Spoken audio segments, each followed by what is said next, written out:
नमस्कार दोस्तों, स्वागत है आप सभी का आपके चैनल द क्वेस्ट 001 पर, जहां हम आज विश्व भूगोल के पहले chapter introduction and branches of geography के हमारे लास्ट टॉपिक आइसोलाइंस के विषय में पढ़ने जा रहे हैं। लेकिन क्लास को शुरू करने से पहले हम एक छोटा रिवीजन लेंगे कल की क्लास का, जहां हम लोगों ने मेजर ब्रांचेस ऑफ जियोग्राफी के विषय में पढ़ा था। इसमें हम लोगों ने geomorphology, geology, oceanography, soil geography, political geography, regional geography के अलावा हमने यहाँ पर जियोडेसी के संदर्भ में कुछ चीज़ों को पढ़ा था। तो हम देखेंगे कि जियोडेसी क्या है पहले, और उसके बाद हम हमारे आज के टॉपिक की तरफ चलेंगे। जियोडेसी इसलिए क्योंकि ये एग्ज़ाम्स में आपको पूछे जाते हैं आपसे। तो जियोडेसी भूगोल की एक नवीनतम शाखा है, जिसके अंतर्गत हम पृथ्वी के आकार, आकृति और गुरुत्वाकर्षण क्षेत्र का अध्ययन करते हैं। तो ये हो गई जियोडेसी के विषय में, इसको याद रखिएगा। और आज की क्लास में हम देखने जा रहे हैं हमारे टॉपिक आइसोलाइंस के विषय में, यानी समोच्च रेखाओं के विषय में। देखिए, अगर आप इन शब्दों को देखिए तो हमें खुद पता चल जाएगा कि ये हमसे क्या कहना चाह रहे हैं। जैसे अगर हम आइसोलाइंस को देखें तो आइसोलाइंस जो है वो मुख्य रूप से दो शब्दों आइसो प्लस लाइंस से मिलकर के बने हुए हैं। आइसो जिसका अर्थ होता है समान या इक्वल, और प्लस लाइंस जिन्हें हम जानते हैं कि लाइंस का अर्थ क्या होता है, रेखाएं। इस प्रकार से हम कह सकते हैं कि ये कुछ ऐसी रेखाएं हैं जो कि इक्वालिटी की बात करती हैं, यानी इनमें हमें कहीं ना कहीं समानता देखने के लिए मिलेगी। हम इन्हें लिख सकते हैं इक्वल लाइंस। अब ये कैसे हैं, आइए चलिए इन्हें देखते हैं। एक समान रेखाएं जिसे हम आइसोलाइंस कहते हैं।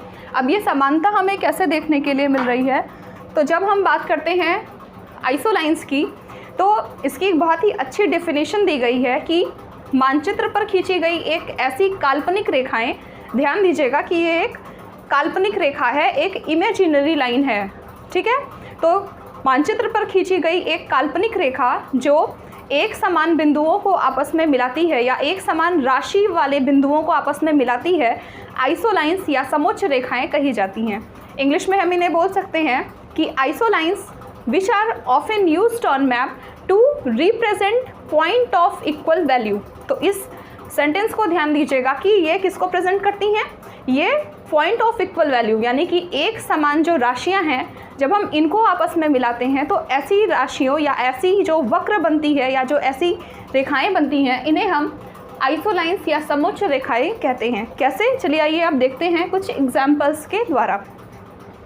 मान लीजिए कि यहाँ पर हम एक मैप ले रहे हैं, और ये हमारा एक मैप है जिसके माध्यम से हम पता करेंगे कि हम समोच्च रेखाओं को कैसे देखेंगे। मान लीजिए कोई एक स्थलीय भाग है या कोई भी एक भाग है, वहाँ पर हर जगह जो एयर प्रेशर है वो लगभग 120 का है। यानी मान लीजिए ये एक स्थान है, यहाँ पर भी 120 का एयर प्रेशर है, यहाँ पर भी 120, यहाँ पर भी 120 का, यहाँ मान लीजिए 118 है, यहाँ पर भी 120 का एयर प्रेशर काम कर रहा है, या एक समान जो है वायुदाब इन स्थानों पर काम कर रहा है। तो अगर मैं आपसे पूछूं कि कौन कौन से स्थानों पर एक समान एयर प्रेशर या एक समान वायुदाब हमें देखने के लिए मिल रहा है, तो आप हमें बताएंगे कि देखिए यहाँ पर भी एक जैसी है वायुदाब है, यहाँ पर भी है, यहाँ पर भी है, और यहाँ पर भी है।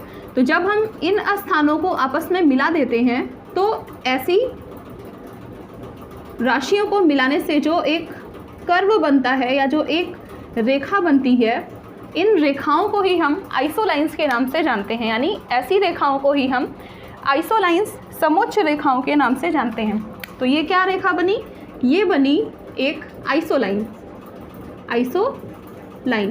लेकिन देखिए यहाँ पर जो हम गणना कर रहे थे, यहाँ हम एयर प्रेशर को देख रहे हैं, यानी वायुदाब के संदर्भ में हम इसको देख रहे हैं। तो जब हम किसी भी आइसोलाइंस को किसी एक स्पेसिफिक चीज़ के पर्सपेक्टिव से देखते हैं, तो ऐसी लाइंस को हम अलग अलग नामों से जानते हैं। जैसे यहाँ पर कुल 18 प्रकार की 18 प्रकार की जो है आइसोलाइंस हमें देखने के लिए मिलती है। जैसे आइसोबार है, इसके द्वारा हम एक समान वायुदाब को देखते हैं। आइसोथर्म है, एक समान तापमान को रिप्रेजेंट करती है। आइसोहेल है, एक समान जो है धूप की अवधि किन किन स्थानों पर एक जैसी है, इन्हें रिप्रेजेंट करती है। आइसोहेलाइन है, वो एक समान सैलिनिटी यानी कि एक समान जो लवणता या सांद्रता है समुद्रों के अंदर, वो जो है किन किन स्थानों पर एक जैसा है। ऐसे बिंदुओं को मिलाने वाली रेखा को हम आइसोहेलाइन कहते हैं। तो इस तरीके से कुल 18 लाइन्स है जिन्हें हमें पढ़ना है आगे की क्लास में। इसी प्रकार से हम एक दूसरा एग्जाम्पल ले सकते हैं। जैसे मान लीजिए, तो यहाँ पर हम किसको देख रहे थे, यहाँ हम देख रहे थे एयर प्रेशर को, यानी कि वायु दाब को हम देख रहे थे। तो एयर प्रेशर, और जब हम एयर प्रेशर को देख रहे हैं तो अब हम इस लाइन को क्या कहेंगे, अब हम इस लाइन को कहेंगे आइसोबार। आइसोबार, इन चीज़ों पर ध्यान दीजिएगा। क्यों? क्योंकि यहाँ पर हम एयर प्रेशर को कंसीडर कर रहे हैं, एयर प्रेशर पर हम के लिए हम मैप बना रहे हैं। इसी प्रकार से हम एक दूसरा मैप ले सकते हैं। मान लीजिए कि यहाँ पर हम टेम्परेचर को देख रहे हैं, ठीक है। तो मान लीजिए कि ये एक स्थान है और यहाँ पर यहाँ का टेम्परेचर 32 डिग्री सेल्सियस है, यहाँ पर भी 32 डिग्री सेल्सियस है, यहाँ का मान लीजिए 35 डिग्री सेल्सियस है, यहाँ पर भी हमें 32 डिग्री सेल्सियस देखने के लिए मिल रहा है, यहाँ का टेम्परेचर 38 डिग्री सेल्सियस है।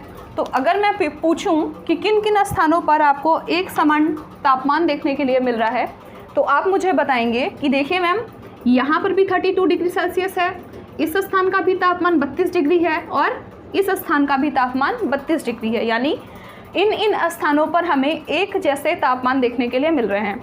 तो जब हम इन स्थानों को आपस में मिलाते हैं तो इन स्थानों को मिलाने वाली जो रेखा है, यानी कि जो मैं ये ड्रॉ कर रही हूँ, तो ये जो रेखा है, इस रेखा को हम आइसोलाइंस कहते हैं। लेकिन यहाँ पर जो चीज़ हम देख रहे हैं वो हम तापमान के संदर्भ में देख रहे हैं। तो जब हम तापमान को देखते हैं तो ऐसी रेखाओं को हम आइसोथर्म के नाम से जानते हैं। तो हम यहाँ किसको देख रहे हैं, हम यहाँ पर टेम्परेचर की गणना कर रहे हैं, तो हम इस रेखा को क्या कहेंगे, आइसोथर्म। ये रेखा क्या कहलाएगी, आइसोथर्म। इसी प्रकार से जब हम किसी रीजन में मान लीजिए कि एक और हम एग्जाम्पल ले सकते हैं। मान लीजिए कि एक स्थान है यहाँ पर जहाँ पर हम सूर्य की जो अवधि है, यानी कि जो सूर्य की रोशनी या कह सकते हैं जो सूर्य की एनर्जी है, वो किन किन स्थानों पर एक जैसी हमें देखने के लिए मिल रही है। ऐसे स्थानों को मिलाने वाली रेखा को हम आइसोहेल के नाम से जानते हैं। यहाँ एक हम एग्जाम्पल ले सकते हैं। मान लीजिए यहाँ पर भी धूप हमें मिल रही है, यहाँ पर भी हमें धूप देखने के लिए मिल रही है एक जैसी, यहाँ पर भी एक जैसी धूप है, यहाँ पर भी एक जैसी धूप है। तो इन स्थानों को जब हम मिलाएंगे तो ऐसी स्थानों को मिलाने वाली रेखा को हम आइसोहेल कहते हैं। तो जब हम इन रेखाओं को आपस में मिलाएंगे तो ऐसी रेखा को हम आइसोहेल कहते हैं। क्यों? क्योंकि ये किसको प्रेजेंट कर रही है, ये सनशाइन को प्रेजेंट कर रही है या दिखा रही है, ठीक है। इस तरीके से जो ये आइसोलाइंस हैं वो कुल 18 प्रकार की हैं, जिसका एग्जाम्पल हम लोगों ने यहाँ देखा कि किस प्रकार से हम इन चीज़ों को देखते हैं। तो इधर मैं इरेज कर रही हूँ उसे, क्योंकि ये केवल समझने के लिए हैं। तो आई होप कि आपको ये चीज़ें समझ में आई होंगी। और जब हम बात करते हैं एयर प्रेशर की, यानी कि वायु दाब की, तो हमें पता है कि जब हम किसी मैदानी भागों में रहते हैं, किसी प्लेन एरिया में रहते हैं, तो ऐसे स्थानों पर जो वायु दाब है हमारे ऊपर वो बहुत ज़्यादा लगता है। क्यों लगता है? क्योंकि यहाँ पर बहुत सी गैसेस पाई जाती हैं निचले इलाकों में। इसके अलावा यहाँ पर ढेर सारी गैसेस पाई जाती हैं जो कि हमारे ऊपर एक दबाव लगाती हैं। जबकि जब हम किसी एल्टीट्यूड पर जाते हैं या किसी ऊंचाई वाले स्थानों पर जाते हैं तो वहाँ पर जो एयर का प्रेशर होता है वो हमें कम देखने के लिए मिलता है। इसका बहुत अच्छा एग्जाम्पल हम चिप्स की पैकेट के माध्यम से देख सकते हैं। मान लीजिए ये एक चिप्स की पैकेट है, ये है एक चिप्स की पैकेट या कोई भी पैकेट आप देख सकते हैं। और जब भी हम किसी चिप्स की पैकेट को किसी प्लेन एरिया में लेते हैं तो यहाँ का जो एटमॉस्फेरिक प्रेशर है वो बाहर से इस पर आरोपित हो रहा है या बाहर से इस पर जो है लग रहा है। ये क्या लग रहा है, ये है एयर प्रेशर। तो ये क्या हो रहा है, ये चिप्स की पैकेट पर बाहर की ओर से दबाव बना रहा है, जबकि जो चिप्स की पैकेट है उसके अंदर भी गैसेस भरी जाती हैं जो कि बाहर अंदर से बाहर की ओर रिलीज़ होना चाहती हैं, लेकिन प्लेन एरिया पर अत्यधिक दबाव के कारण ये बाहर की ओर नहीं अपना काम कर पाती या बाहर की ओर अपना दबाव बहुत ज़्यादा नहीं लगा पाती, जिस कारण से प्लेन एरिया पर जो चिप्स के पैकेट होते हैं वो थोड़े से चिपके हुए से रहते हैं। जबकि अगर हम इन्हीं पैकेट को किसी एल्टीट्यूड वाले स्थान पर या किसी ऊंचाई वाले स्थान पर, या कह सकते हैं जब हम इन्हीं चिप्स के पैकेट को किसी पहाड़ी इलाकों पर लेके जाते हैं, तो यहाँ पर यही चिप्स के पैकेट्स जो होते हैं वो हमको बहुत ही फूले हुए से देखने के लिए मिलते हैं, जैसे लगता है कि कोई बलून जैसे शेप के हो।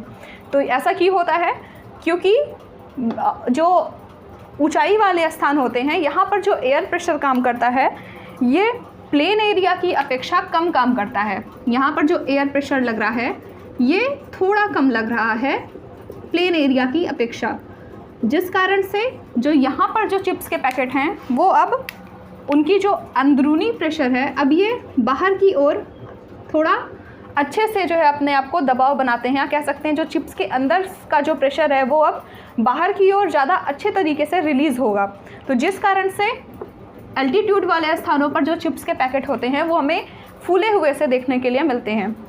तो इस प्रकार से हम लोगों ने समझा कि एयर प्रेशर जो है वो किस प्रकार से काम करता है और आइसोलाइंस जो है वो क्या होती हैं, समोच्च रेखाएं क्या होती हैं। तो चलिए इसकी एक परिभाषा हम देख सकते हैं या लिख सकते हैं। आइए यहाँ हम लिख लेते हैं ऐसे, आइसोलाइंस। यहाँ मैं इसकी डिफिनीशन लिख रही हूँ, ध्यान दीजिएगा कि मानचित्र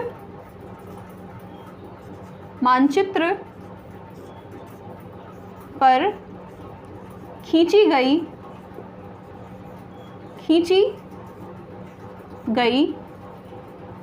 एक काल्पनिक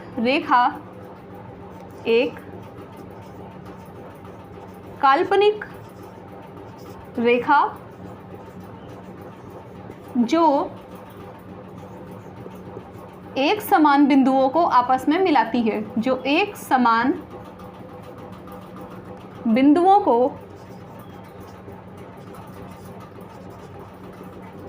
को आपस में मिलाती है, समोच्च रेखाएं कही जाती हैं। मिलाती है, समोच्च रेखाएं कही जाती हैं। यानी इसे हम इंग्लिश में लिख सकते हैं कि आइसोलाइंस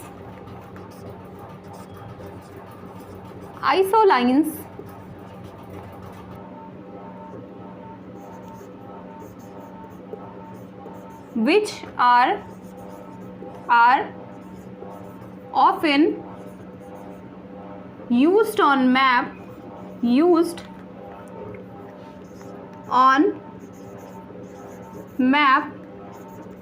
to represent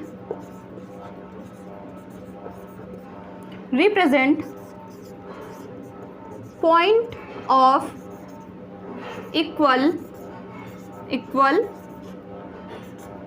value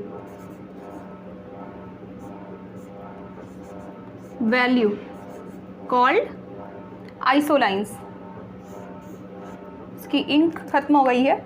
चलिए, तो ये जो है इसकी कुछ डेफिनेशन है, परिभाषाएं हैं। तो आज की क्लास में हम लोगों ने इसकी परिभाषा को देखा। इसके अलावा आप यहाँ पर ध्यान दीजिएगा, पॉइंट ऑफ इक्वल वैल्यू, यानी कि ये एक समान राशियों को प्रदर्शित करती है। एक समान राशियों या बिंदुओं,